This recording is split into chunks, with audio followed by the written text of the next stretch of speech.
Ryan, I saw you practicing on stage earlier. You said, it doesn't feel that big, this. I thought it was going to be a lot bigger. How did it feel when you stepped out there for the match? It was big.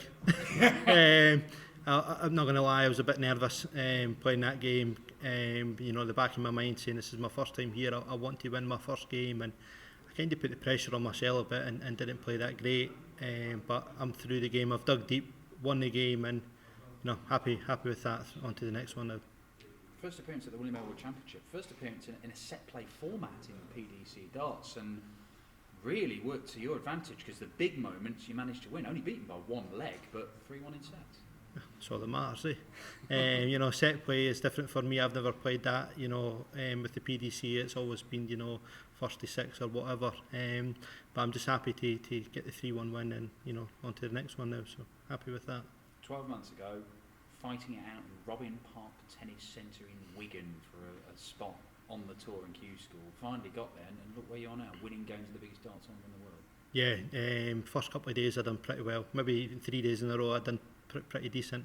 I think a lot of people were saying I sealed my card after the third day, and I think the fourth day I'd been beaten first round by Darren Johnson, and I was kind of borderline, oh my God, have I got this, have I not, have I blown it? But I've got through, and I'm here now, so I'm happy with that. And playing Michael van Gerwen, I mean, what an opportunity that is. Yeah, I think there's always been something in the mist with me and Michael. We seem to keep drawing against each other, and a bit of history between us, and even though it's his bit of history, I'm involved in it, so I'm quite happy with that. So yeah, I mean, we should explain that you were playing him when he hit 2 9-darters in a very short format game. That's been watched on YouTube and social media by well over 1 million people. Yeah, you got a chance to get a few internet hits yourself if you pull off a shock after Christmas. Well, absolutely. I've got to play a lot better than I did there.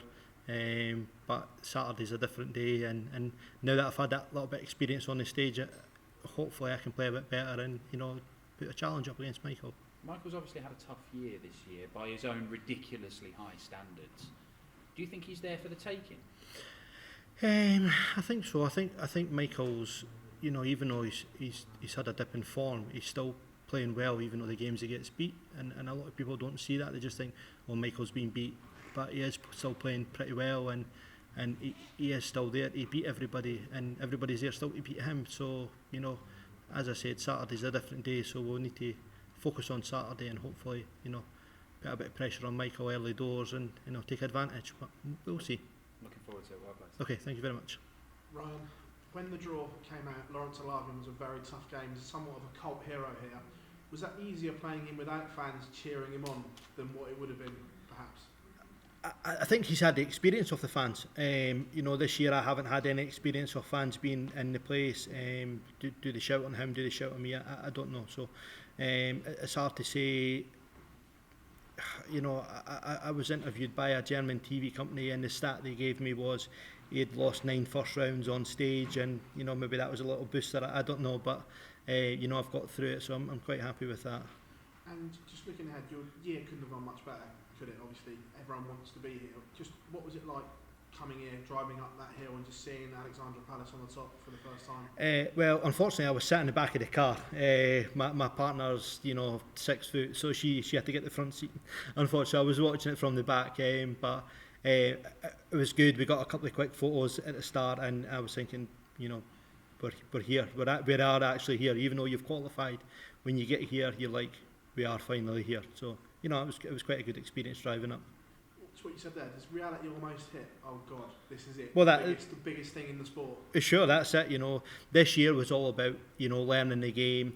You get to qualification school and it's tough, and then when you go to challenge tour, it's tougher, and then you finally get a tour card, and that's even tougher. So to be at the Worlds this year, I'm pretty happy on my first season what I've done to be here.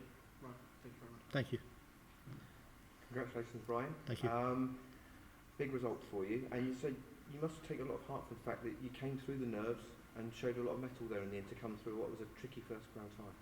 Sure. The first set, I thought, yes, I've got this. I think it was 3-2 in the first set. I've got the first set under my belt.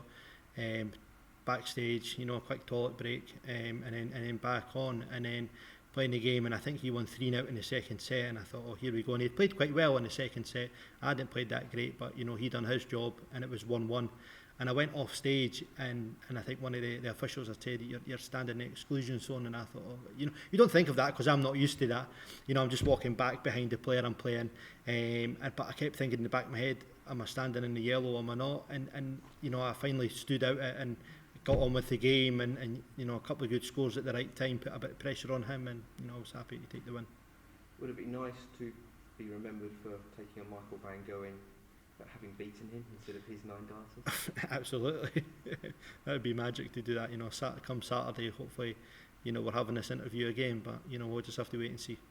And you can finally tell your boss at Service Graphics, Mr. Johnson, yeah, that what were you going to say to him if you were on the stage with the Citadel trophy? Well, I would probably be say stick your job up your bum. But we'll have to see how that goes. Thanks very much. Thank you. Ryan. Thanks.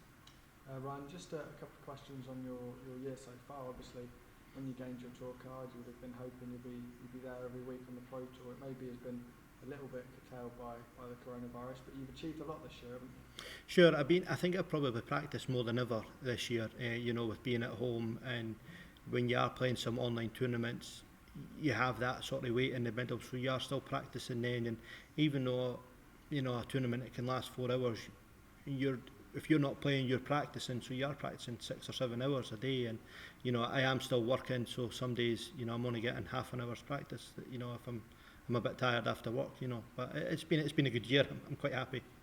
I'm sure the World Championship was a big goal for you at the start of the year.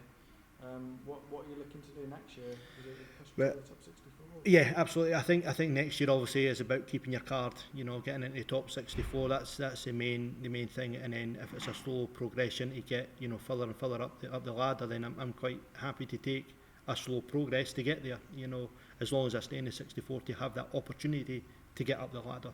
You know.